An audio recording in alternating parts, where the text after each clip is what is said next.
Hello students, welcome back to my channel 10th class English medium exercise 8.1 chapter 8 का introduction हमने part 1 और part 2 के अंदर complete कर लिया था। उसके सभी मेन की पॉइंट्स मैंने आपको नोट करा दिए थे और उसकी पीडीएफ भी मैं आज आपको सेंड कर दूंगा। तो इसकी आज हम शुरू कर रहे हैं एक्सरसाइज 8.1। देखिए 8.1 question number 1, in triangle ABC right angle at AB 24 BC 7 determine sine A cos A sine C और cos C। क्वेश्चन नंबर 1 है 8.1 का। राइट एंगल ट्राइंगल है और B पर 90 डिग्री है। ये कोई राइट एंगल ट्राइंगल है आपका ABC। B है जो 90 डिग्री का है, AB है 24 और BC 7 सेंटीमीटर। आपको साइन ए कोस ए की वैल्यू फाइंड करनी है। फर्स्ट पार्ट में साइन ए कोस ए इनकी वैल्यू आपको फाइंड करनी है। देखिए भाई, ये राइट एंगल ट्राइंगल है ABC, B है जो 90 डिग्री का है और AB 24 सेंटीमीटर है, BC 7 है। साइन ए कोस ए की वैल्यू हमें फाइंड आउट करनी है। तो देखिए हमने इसके अंदर जो कल आपको बताया था प्रीवियस क्लास के अंदर कि इस ट्राइंगल में हमें तीनों साइड फाइंड करनी है, इस ट्राइंगल की तीनों साइड। अब देखिए यहाँ पर साइन ए, इसका मतलब एक्यूट एंगल कितना है, A है। तो A के करस्पॉन्डिंग में आपको साइन ए की वैल्यू और कॉस ए की वैल्यू फाइंड आउट करनी है। तो इस एंगल A के करस्पॉन्डिंग में जो अपोजिट साइड होगी, अपोजिट टू एंगल A, ये BC जो साइड है वो एंगल A के अपोजिट में है, तो ये परपेंडिकुलर हो गया। और B है आपका बेस और ये बिगेस्ट साइड है जो आपकी हाइपोटेन्यूस होगी। तो हमारे पास बेस है, परपेंडिकुलर है, बट क्या नहीं है, हाइपोटेन्यूस नहीं है। तो हाइपोटेन्यूस थर्ड साइड फाइंड करने के लिए हम पाइथागोरस थ्योरम का यूज करेंगे। आपको पता है कि अगर हमें किसी भी राइट एंगल ट्राइंगल में दो साइड पता है तो हम तीसरी साइड पाइथागोरस थ्योरम के माध्यम से फाइंड आउट कर सकते हैं। तो in right angle triangle using Pythagoras theorem to find out the value of AC। In right angle triangle, in right angle triangle ABC using Pythagoras theorem, using Pythagoras theorem। देखिए Pythagoras theorem क्या है, hypotenuse का square AC का square equal to AB का square plus BC का square. तो AC square हमें find करना है, AB की वैल्यू है 24 स्क्वायर प्लस BC की वैल्यू है 7 स्क्वायर। BC आपका 7 है तो इसका स्क्वायर करेंगे 7 स्क्वायर, AB आपका 24 है। अब इसको सॉल्व करेंगे, 24 का स्क्वायर हो जाएगा 576 और 7 का स्क्वायर 49 और इन दोनों को ऐड करेंगे तो ये हो जाएगा आपका 625।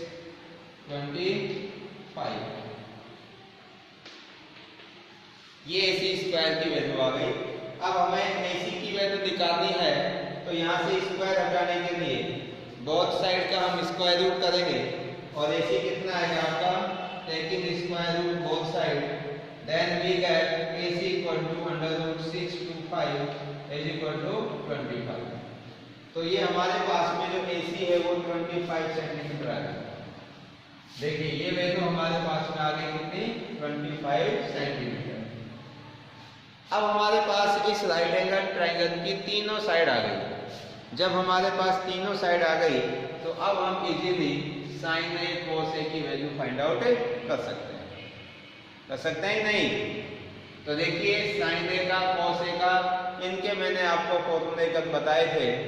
तो साइन ए क्या होता है, वी नो दैट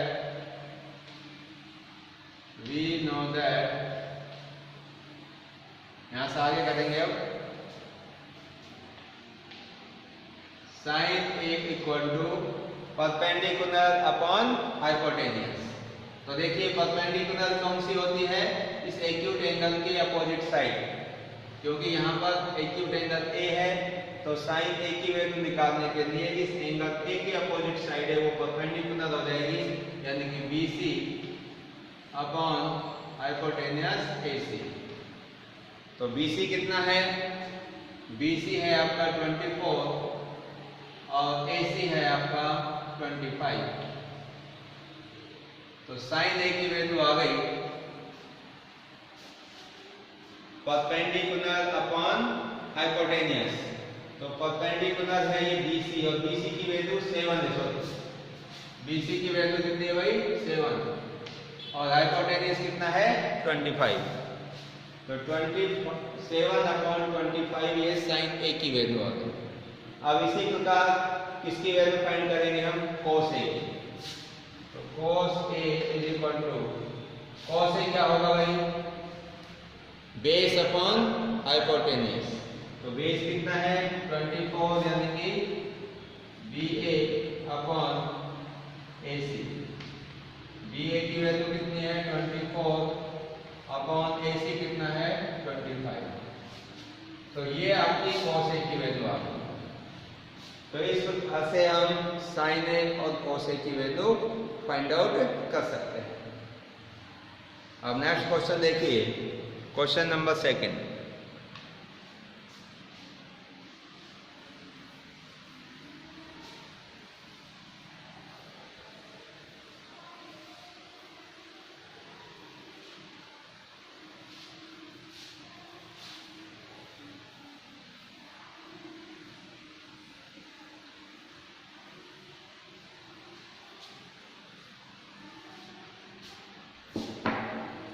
देखिए भाई क्वेश्चन नंबर 2 है, in figure 8.13 find tan p minus कोटा। देखिए क्वेश्चन नंबर 2 के अंदर ये डायग्राम दे रखा है आपको।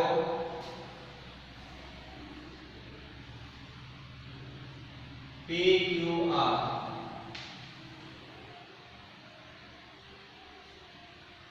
तो इसके अंदर PQR के अंदर आपका PQ 12 सेंटीमीटर है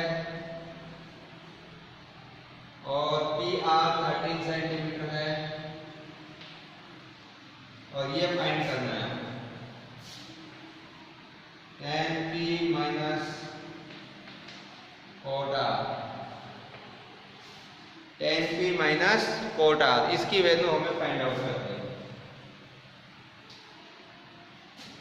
PQ 12 सेंटीमीटर, PR 13 सेंटीमीटर और tan P माइनस कोटा, यानी कि आपको पहले tan P की वैल्यू फाइंड आउट करोगे, फिर कोट R की वैल्यू, और tan P में से कोट R की वैल्यू जब माइनस करेंगे तब हमारे पास में tan P minus cot R की वैल्यू आएगी। ठीक है भाई, तो देखिए इसको। अब सबसे पहले tan P के अंदर जो एक्यूट एंगल है हमें दे रखा है P, यानी कि अगर हम इस P को एक्यूट एंगल मानते हैं तो इस P के करस्पॉन्डिंग में जो परपेंडिकुलर होगा इस एंगल P के अपोजिट साइड वाली होगी, यानी कि QR। तो QR परपेंडिकुलर और ये बेस और हाइपोटेनियस तो हमेशा 90 की अपोजिट साइड होती है, biggest side of right angle triangle. तो ये हाइपोटेनियस है, ये परपेंडिकुलर हो गई और ये क्या हो गई, बेस हो गई। क्योंकि हमें tan P की वैल्यू निकालने के लिए यहाँ पर इस एंगल P के करस्पॉन्डिंग साइड सेलेक्ट करनी, हमें परपेंडिकुलर कौन सी होगी, बेस कौन सी होगी। तो हमेशा आपकी जो हाइपोटेनियस है वो साइड फिक्स रहती है, बड़ी वाली साइड, और जो आपकी परपेंडिकुलर साइड है वो एक्यूट एंगल के अपोजिट साइड होगी। तो एक्यूट एंगल हमारा tan P में P है, तो इसके अपोजिट साइड ये आपकी परपेंडिकुलर। और जब cot R की वैल्यू फाइंड आउट करेंगे तो cot R में जो एक्यूट एंगल है R, इसके अपोजिट साइड ये परपेंडिकुलर हो जाएगी। ठीक है, तो सबसे पहले हम क्या फाइंड करेंगे भाई, tan P की वैल्यू। और tan P की वैल्यू निकालने के लिए हमें QR साइड पता होना चाहिए। और QR साइड के लिए हम फिर अगेन पाइथागोरस थ्योरम का इसमें यूज करेंगे। जब आपको दो साइड दे रखी हो तो थर्ड साइड हम पाइथागोरस थ्योरम के माध्यम से फाइंड आउट कर सकते हैं। तो in right angle triangle using Pythagoras theorem, in right angle triangle PQR using Pythagoras theorem, Pythagoras theorem। हम राइट एंगल ट्राइंगल PQR में पाइथागोरस थ्योरम का यूज कर रहे हैं। तो पाइथागोरस थ्योरम के अकॉर्डिंग हाइपोटेनियस का स्क्वायर इक्वल टू बेस का स्क्वायर प्लस परपेंडिकुलर का स्क्वायर। तो देखिए भाई, हाइपोटेनियस कितना इसमें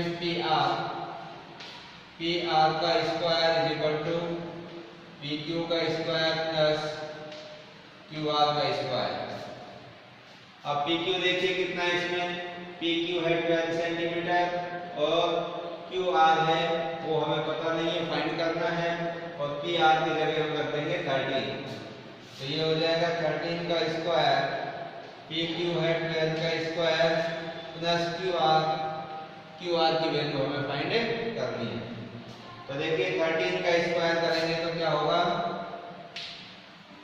13 का स्क्वायर हो जाएगा 169, 12 का स्क्वायर 144 प्लस QR का स्क्वायर।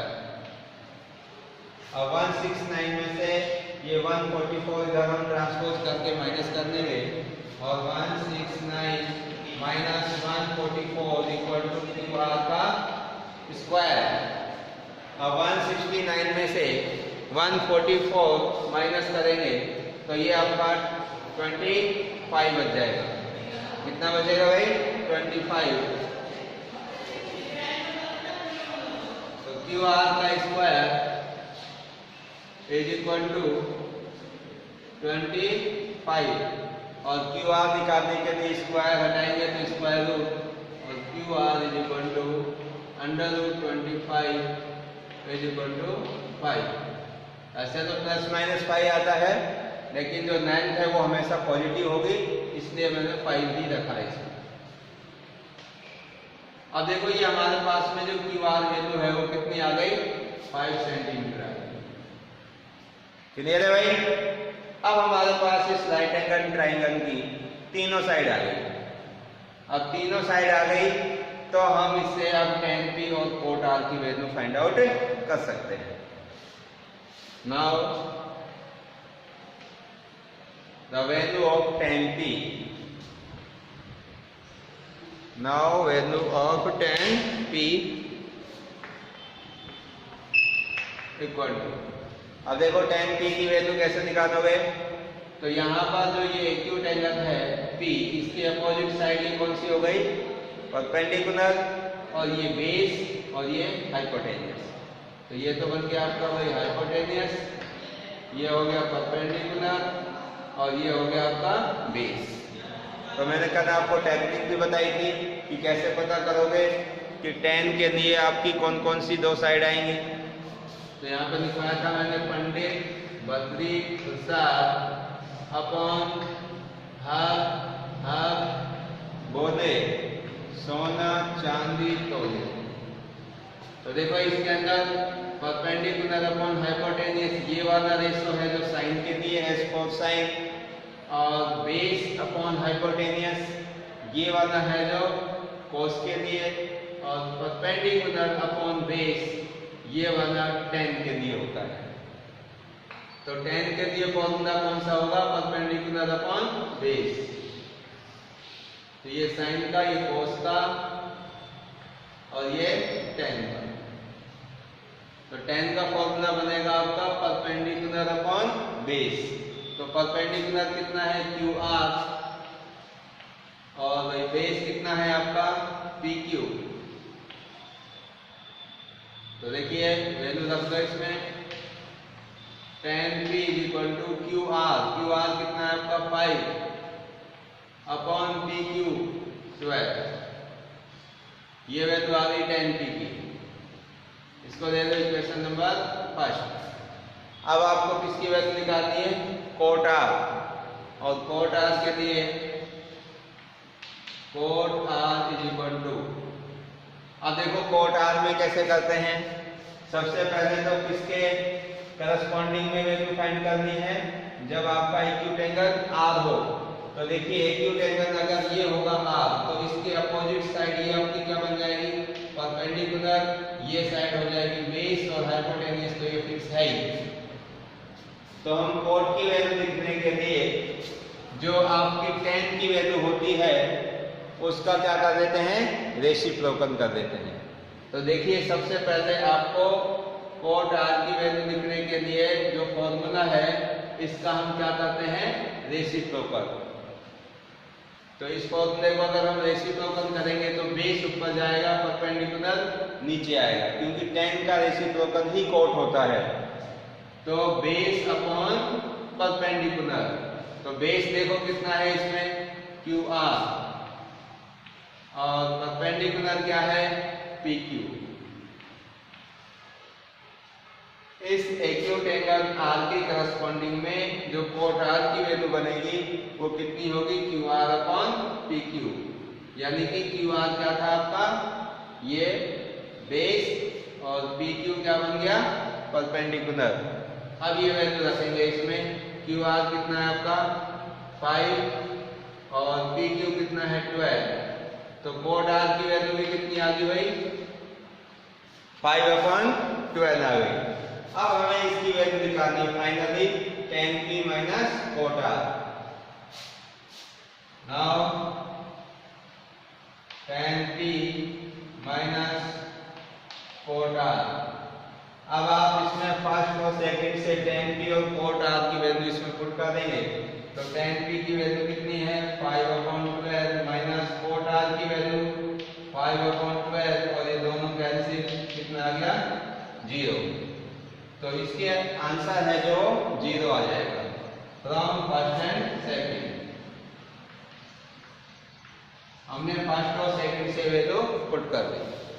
तो इस प्रकार से 10p और कोट आर की वैल्यू कितनी होगी भाई 0। क्लियर है। तो इस प्रकार से हम इस क्वेश्चन को कर सकते हैं।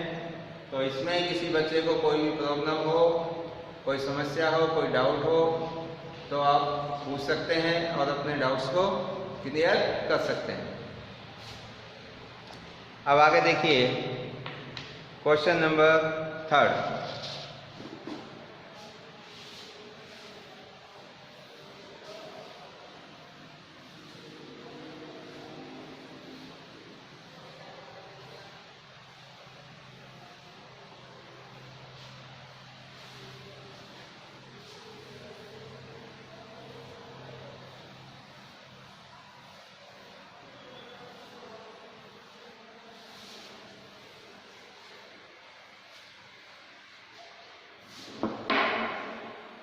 देखिए भाई क्वेश्चन नंबर 3 है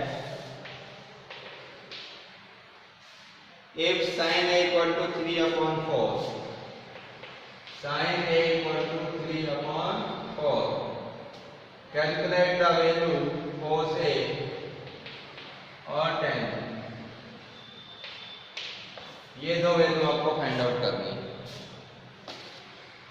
तो sin a की वैल्यू 3/4 बहुत ही इंपॉर्टेंट क्वेश्चन है और इस टाइप के क्वेश्चन अधिकांश एग्जाम में पूछे जाते हैं। तो sin a की वैल्यू 3/4 गिवन है और cos a और tan a की वैल्यू हमसे पूछी गई है। देखिए ये जरूरी नहीं है कि आपको cos a और tan a की वैल्यू पूछेगा, आपको जितने भी ट्रिग्नोमेट्रिक रेशो है इस sin a को छोड़कर बाकी के 5 ट्रिग्नोमेट्रिक रेशो की वैल्यू आपसे पूछ सकता है। यहाँ पे cos है tan है की बजाय आपसे sec है, cot है, cosec है, इनकी वैल्यू भी पूछी जा सकती थी, लेकिन अभी आपसे इन दो ट्रिग्नोमेट्री रेशियो की वैल्यू पूछी गई है। तो देखिए जो sin है इक्वल टू 3/4 है, तो ये आपको 3/4 इस साइन की दो साइडों का रेशो दे रखा है। जो साइन है आपका ट्रिग्नोमेट्री रेशो, उस राइट एंगल ट्राइंगल की दो साइडों का जो रेशो गिवन है हमें, वो कौन कौन सी साइडें है। आपको पता है कि जो साइन है वो परपेंडिकुलर और हाइपोटेनियस दो साइडों का रेशो होता है, परपेंडिकुलर अपॉन हाइपोटेनियस। तो ये वाला जो है 3 परपेंडिकुलर है और 4 आपका हाइपोटेनियस है। तो सबसे पहले ये ट्रिग्नोमेट्री का क्वेश्चन है। तो ट्रिग्नोमेट्री है आपकी वो राइट एंगल ट्राइंगल पर टिकी हुई है। तो हम पहले यहाँ पर राइट एंगल ट्राइंगल बनाएंगे। फर्स्ट ऑफ ऑल ये देखिए, ये हमारा राइट एंगल ट्राइंगल है ABC, ये 90 डिग्री का। इसमें sine A acute angle A को माना गया है। तो ये ए के करस्पॉन्डिंग में आपको ये डिसाइड करना है कि परपेंडिकुलर कौन सी होगी। तो एंगल ए एक्यूट है तो इसकी अपोजिट साइड ये वाली परपेंडिकुलर हो जाएगी और ये बेस ये हाइपोटेनियस। तो देखिए आपका ये परपेंडिकुलर जो BC है वो कितना है 3 है और बेस है जो इसका नहीं पता लेकिन हाइपोटेनियस 4 है। अब ये हमें फाइंड करना है AB क्या होगा। ये वाली साइड हमें पता नहीं है, तो ये हमने कैसे पता किया भाई, ये वाली साइड 3 होगी और ये वाली साइड 4 होगी, क्योंकि इस राइट एंगल ट्राइंगल में जो सबसे बड़ी साइड होती है जिसको कि हम हाइपोटेनियस कहते हैं वो आपका 4 है और ये परपेंडिकुलर 3 है, क्योंकि हम जानते हैं कि जो साइन A है वो परपेंडिकुलर अपॉन हाइपोटेनियस होता है। तो ये है जो आपका परपेंडिकुलर अपॉन हाइपोटेनियस। तो परपेंडिकुलर 3 है और हाइपोटेनियस 4 है। ठीक है भाई। अब देखो कई बुकों के अंदर जो यहाँ पर 3 और 4 है, इस रेशो को आप ऐसे 3 के और 4 के ये भी लिख सकते हैं। लास्ट में जाके जो एक के कांस्टेंट है ये वैसे भी कैंसिल हो जाता है और आंसर पे कोई फर्क भी नहीं पड़ता। तो चाहे आप यहाँ पर 3 और के, क्योंकि ये साइन ए का जो एक रेशो दे रखा है 3/4, इसको 3 के और 4 के भी मान सकते हैं, क्योंकि जब रेशो बनाओगे 3 के अपॉन 4 के वैसे भी कैंसिल हो जाना है। तो कुछ बुक के अंदर ये ऐसे के 3 के और 4 के माना हुआ है। अगर आप के नहीं मानते हैं, 3 और 4 भी रखते हैं, तब भी आपका आंसर राइट होगा। देखिए भाई, तो ये साइड 3 है, ये 4 है। अब हमें ए की साइड फाइंड करनी है। तो किसका यूज करेंगे, पाइथागोरस थ्योरम का। तो using Pythagoras theorem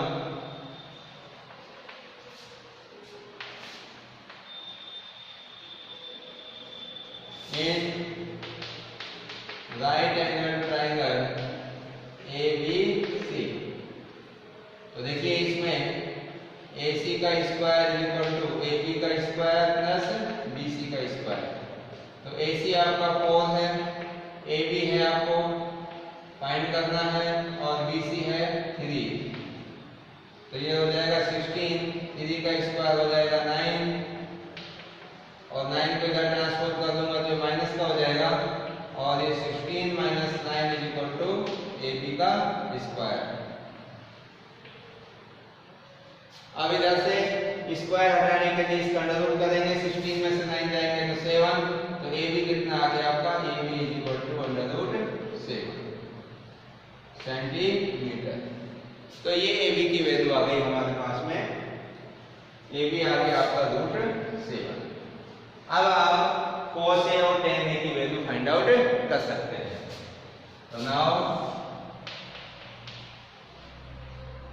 cos A equal to, तो cos A क्या होता है भाई, देखिए ये आपको जो टेक्निक याद रखनी है, पंडित बद्री प्रसाद हाथ हाथ बोले सोना चांदी तोले। तो ये जो फर्स्ट रेशो है ये साइन का है, सेकंड रेशो cos का है, थर्ड रेशो tan का है। इनका रेशियो तो अपन कर देंगे तो h अपॉन p आपका हो जाएगा कोसेक का, h अपॉन b सेक का और b अपॉन h है जो कॉट का बन जाएगा। तो आपको cos a की वैल्यू निकालनी है, तो cos a ये वाला होगा, यानी बेस अपॉन हाइपोटेन्यूज। तो cos a is equal to base upon hypotenuse. तो बेस कितना है इसका, देखो ये परपेंडिकुलर है, ये बेस है, ये हो जाएगा AB अपॉन AC। तो cos A is equal to AB कितना है √7, AC कितना है 4। तो ये वैल्यू आ गई किसकी, cos A की। अब tan A की, तो tan A is equal to, अब tan क्या होगा, परपेंडिकुलर अपॉन बेस। तो परपेंडिकुलर कितना है यहाँ पर BC अपॉन बेस कितना है AB, और BC है 3, AB है आपका √7। तो इसके आंसर आ गए 3 अपॉन √7। तो इस प्रकार से हम इस क्वेश्चन नंबर 3 को सॉल्व कर सकते हैं। तो इस क्वेश्चन में भी कोई भी आपको समस्या हो तो आप पूछ सकते हैं। तो इससे आगे के जो क्वेश्चन हैं हम नेक्स्ट क्लास में सॉल्व करेंगे। तो आज इस क्लास में बस इतना ही। So thank you and thank you very much.